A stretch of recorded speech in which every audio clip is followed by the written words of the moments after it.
Arts, and it's lesson 10, another review. Okay, so we're going to do a lot of review this morning. Our whole lesson is review, so we're going to go over some things that are in our lesson, and mostly working with adding suffixes. Okay, so let's look at the board over here, and we're going to work with adding suffixes to each of these words. Okay, so on this first column here, we're going to add the suffix s. Now sometimes instead of adding just the suffix s, we're going to have to add es, okay? So sometimes we add just s to a word, sometimes we add es to a word for the suffix.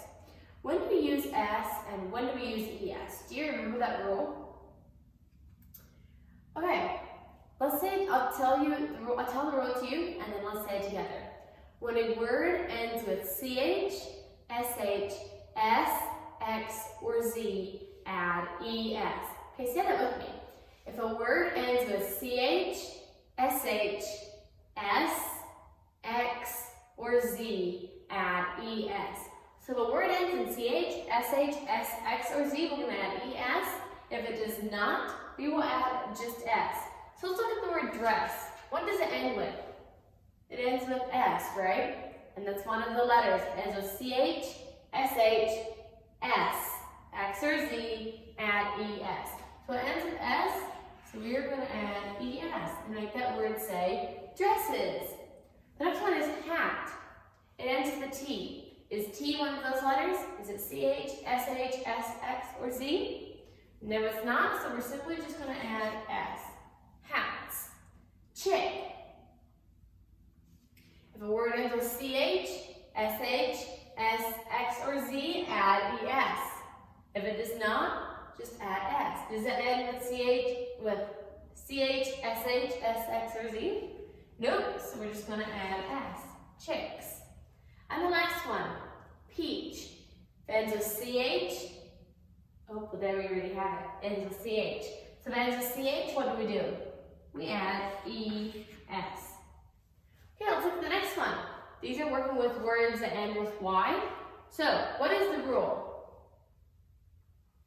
If there is so remember with the y, we look for the letter right in front of the y. If it's vowel before the y, what do we do? Say it with me. Vowel before the y, keep the y. Vowel before the y, keep the y. What about when there's a consonant before the y, such in this word? Consonant before the y, change the y to I. Okay, say that with me. Consonant before the y, change the y to I. So let's look at these words. There's a vowel before the y, stray. Vowel before the y, keep the y.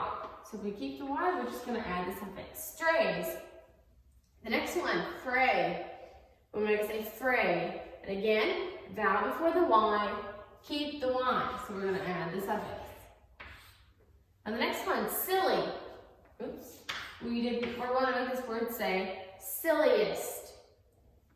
Consonant before the y, change the y to I. So if there's a consonant before the y, L is the consonant. We're going to change this y to I and add the suffix, silliest. And the last one, greedy. We're going to make it say greedily. Consonant before the y, change the y to I and add the suffix. Okay, so consonant before the y, change the y to I. Vowel before the y, keep the y. Now, our exception to that rule is if we're adding ing. Now remember, if we're adding ing and there'd be a consonant before the y, we change the y to I, and then there'd be two i's right beside each other. Okay, so if we would change this, there's a consonant there, so if we change this y to I, like in the normal rules, it would be spelled like this. C-R-I-I-N-G. So there'd be two i's right beside each other, and we don't do that. So if we're adding ing to a word that ends with y, always keep the y and just add the suffix. Spraying and crying. Okay? So if you're adding ing to a word that ends with y, always keep the y. Now these next two words are words that end with silent e. Now remember, when you're looking at silent e words, you look at the suffix. Am I adding a vowel suffix or a consonant suffix? Okay, so if a word ends a silent E, drop the E when adding a vowel suffix. So this first one, we're adding a vowel suffix. So let's say that word together. When a word ends with silent E, drop the E before adding a vowel suffix.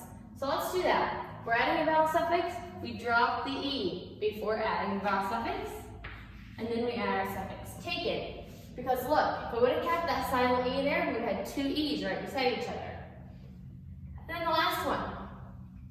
When a word ends with silent E, keep the E when adding a consonant suffix. We're adding a consonant suffix, it begins with a consonant.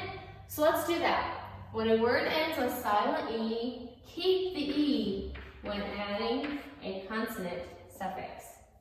Very good. And now, our very last column of words over here. This is working with, do we double the end consonant or do we just let one consonant? So there's three questions you ask yourself. Does it have a short vowel? Does it end with only one consonant? And are we adding a vowel suffix? So let's start doing these. Beg. So ask yourself first, does it have a short vowel? Beg. Yes, it does. Does it end in only one consonant? Yes, it does. And are we adding a vowel suffix? Sure we are. Okay, so if we answered yes to each one, double the consonant and add your suffix. Begging. The next one, train. We'll make it say train. Does it have a short vowel? Train. No, it doesn't. It's a long vowel. Does it end in only one consonant? Yes. And are we adding a vowel suffix? Yes. Did we answer yes to each one? No, because it has a long vowel. Does it have a short vowel? No. So we're not going to double the consonant. We're simply just going to add the suffix. Now the next one, flat. We're going to say flatly. Okay, does it have a short vowel? Flat. Yes, it does. Does it end with only one consonant? Yes. Are we adding a vowel suffix? No, because L is a consonant, and yes, we're adding a consonant suffix. So if we answered no to one of those, we're simply just going to add the suffix, flatly. Next one says run. We're going to say runner. Does it have a short vowel? Run. Yes, it does. Does it end with only one consonant? Yes. And are we adding a vowel suffix? Again, yes. So we're going to double the consonant and add the suffix.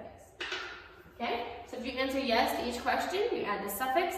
If you answer no to any of those questions, you simply just add the suffix and do not double the consonant. Do you know your telephone number? Yes. You need to study your telephone number and memorize that. Okay? So get your telephone number memorized and send that to your mom, and your birthday. You need to know how to write out your birthday. If you don't know exactly how to spell the month, that is okay. But make sure that you use a capital letter for the month, and be sure you put a comma between the day and the year. What does PH and GH say? Let's say it together.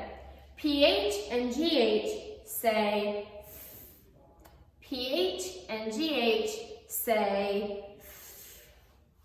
How do we make a word show possession? How do we make a word show ownership, or that it owns something? If a word ends with apostrophe S, that means it owns something, it is theirs. Let's look at our lesson.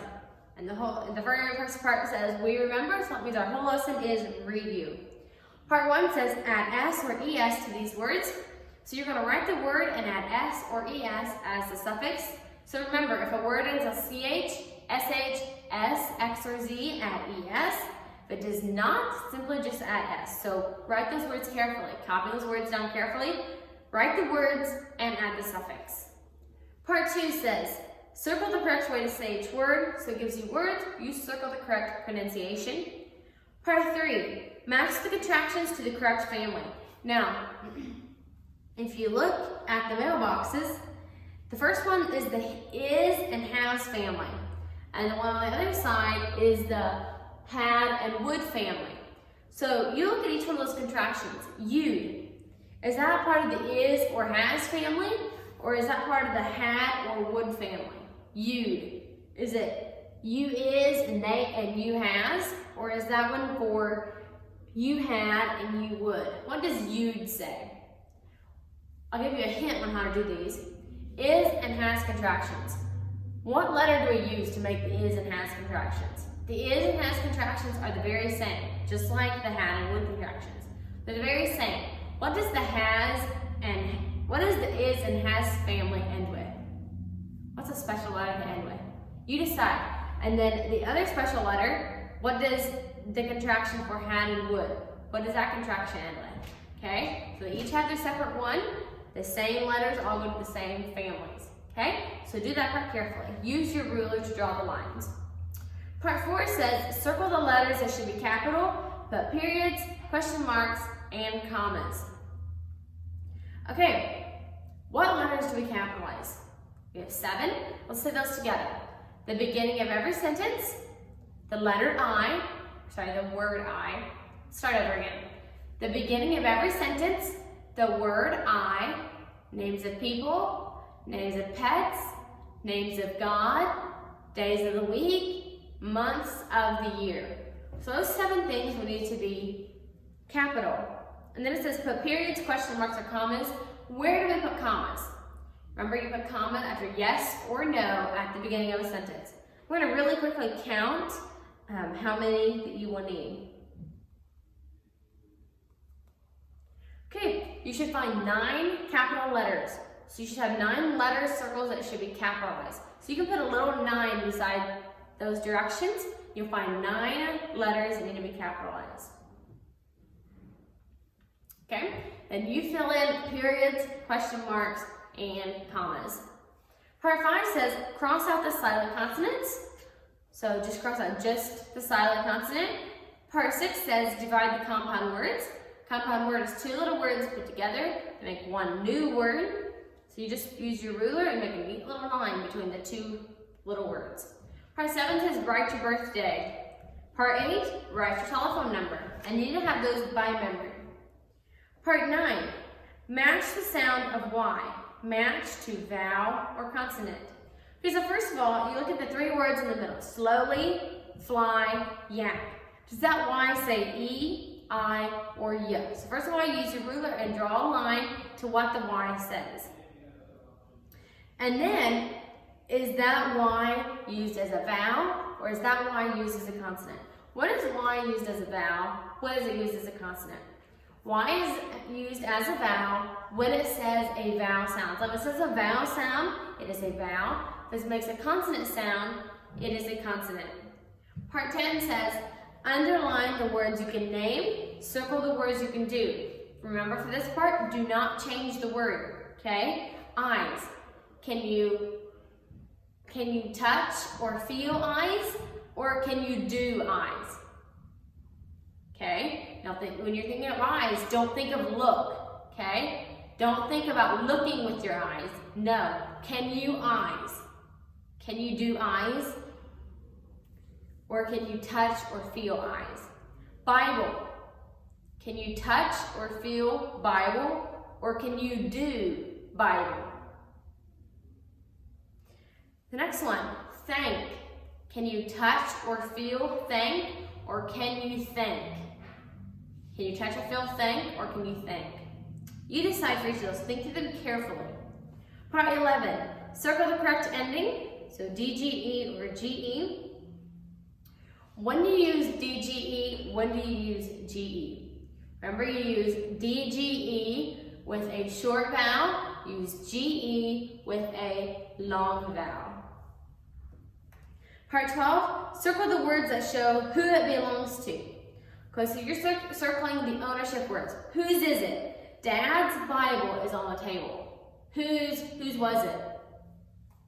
And you circle the word that shows possession or ownership. Part 13, write line 10 on page 45. Now this penmanship, you're writing the person's name of who wrote this poem. So write her name neatly. Spelling, come, going, holy, look, open. Part 14 says, write a word that tells about the book. So it gives you a picture. What word says something about that book? What says something about the picture of that book? Part 15, write the other 2-syllable words.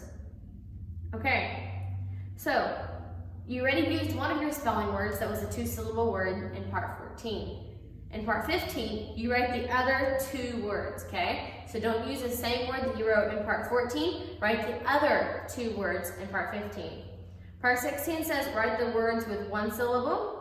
And part 17, write the words in alphabetical order. Then it gives you 3 words, going, come, and holy. You take those 3 words and put them in alphabetical order. Okay. Backing up to part 5. We didn't talk just a whole lot about that one. Let's back up again to part 5. Part 5 is where you're crossing out the silent consonants. What are our silent consonants? Okay, so let's name them. GN. GN is one of them, and GN says what? GN says Say that with me. GN says Another one is KN. What does KN say? KN says KN says What does WR say? Say it together. WR says WR says And what does MB say? Say it together. MB says MB says Do your lesson carefully. It is on review, so nothing is new. Check over it carefully. Be sure you wrote neatly, spelled your words correctly, used your ruler, and did your very best. Okay? I think that is all for Language Arts class. I'll see you in reading class.